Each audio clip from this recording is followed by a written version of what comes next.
नमस्ते बच्चों। बच्चों, आप सब कैसे हैं? आशा है आप सब स्वस्थ और खुशी से हैं। बहुत लंबी छुट्टी तुम्हें मिली है। घर में बैठकर अब तुम सबको स्कूल की याद आती होगी। मुझे तो मेरे बच्चों की याद बहुत आती है। बच्चों, तुम्हें व्हाट्सएप में जो पाठ और नोट्स भेजे गए थे, वह सभी पाठ के नोट्स तुम्हें पूर्ण किया होगा। बहुत छात्रों का नोट्स तुम्हारे अध्यापकों ने करेक्शन किए हैं। अब तुम्हें इसे सीखकर परीक्षा के लिए तैयारी करना भी है। हाँ बच्चों, मैंने तुम्हें मेरा घर विषय पर एक निबंध लिखने के लिए कहा था।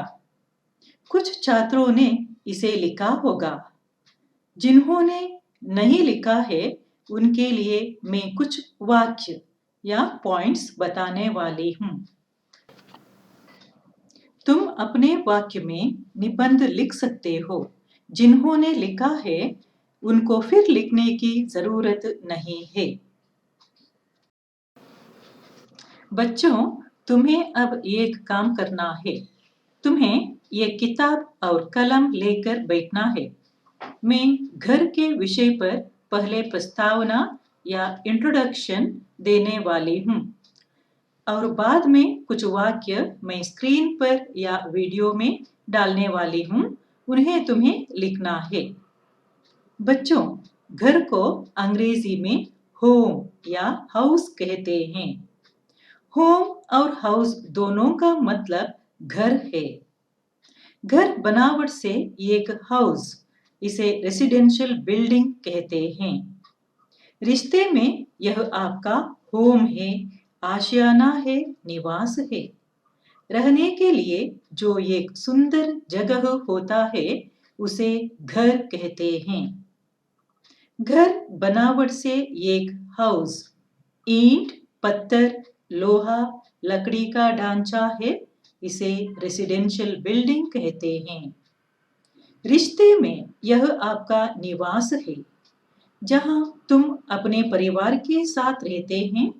अपने दादा दादी, माता पिता, भाई बहन, बच्चे हैं।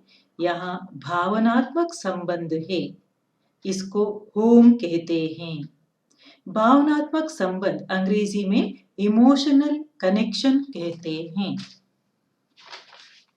जानवर या एनिमल्स कहाँ रहते हैं? वे जंगल में रहते हैं। जंगल उनका घर है। उसी तरह पक्षी रहने के लिए घोंसला बनाते हैं।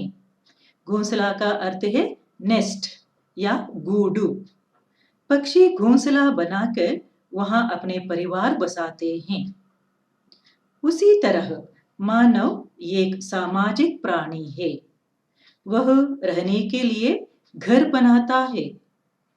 अब तुम यहाँ स्क्रीन पर जो वाक्य या पॉइंट्स मैंने लिखे हैं, उनको तुम्हें अपने नोट्स में लिखना चाहिए। कैसे लिखना यह मैं बताती हूँ, तुम ध्यान से सुनो। मेरा घर, घर रहने का एक सुंदर जगह है। मेरे घर का नाम डैश है।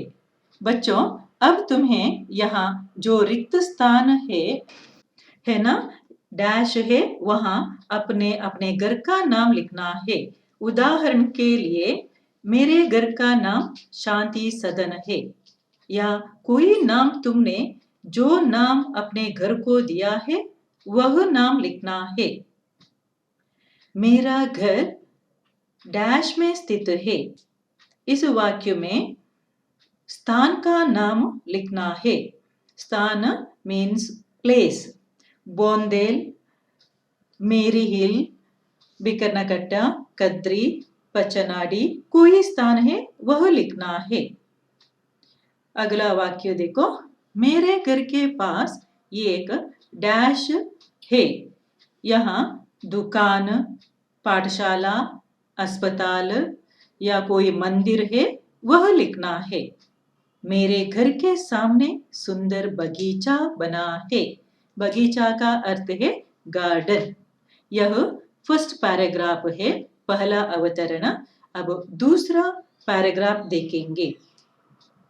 मैं अपने माता-पिता, भाई-बहन के साथ रहता हूँ। छात्रा है ना, गर्ल्स हुಡುಗಿಯರು रहती हूँ लिखना है। रहता इसका स्त्रीलिंग रहती हूँ, इसलिए लड़कियों को भाई बहन के साथ रहती हूँ ऐसे लिखना है। हमारे घर में अनेक कमरे हैं। एक कमरे में एक छोटा सा पुस्तकालय भी है। मेरे पिताजी ने इस पुस्तकालय में कई अच्छे पुस्तकें हमें पढ़ने के लिए रखी हुई हैं। मेरे घर में एक कुत्ता भी है। इसका नाम बॉबी है। हम घर में पालतू जानवर को रखते हैं, मीन्स पेट एनिमल्स। तुम्हारे घर में बिल्ली है तो उनका नाम लिखना है, या गाय या तोता है तो इसके बारे में लिख सकते हो। अब तीसरा पैराग्राफ है। हम सब घर में मिलजुल कर प्यार से रहते हैं। मैं अपना घर साफ सुथरा रखता हूँ। मुझे मेरा घर बहुत पसंद है। बच्चों, यहाँ मेरे घर निबंध समाप्त हुआ। बच्चों, यह निबंध सरल और छोटा है। आप अपने वाक्यों में छोटा निबंध लिख सकते हो। तुम्हें नोट्स में लिखकर दिखाना है। इसके लिए अंक या मार्क्स भी है। धन्यवाद बच्चों। अगले अवधि में तुम्हें लिखने के लिए श्रुतुलेख या डिक्टेशन देने वाली हूँ। तुम्हें एक एक पाठ के कठिन शब्दों को रेखांकित करने के लिए कहती हूँ। उन शब्दों को तुम्हें 3-3 बार लिखना होगा। सभी विषय के पाठों का नोट्स पूर्ण करो। माँ बाप की बात सुनो। बच्चों, माँ बाप को घर के काम में मदद करो। Thank you. अपना ख्याल रखो। Take care.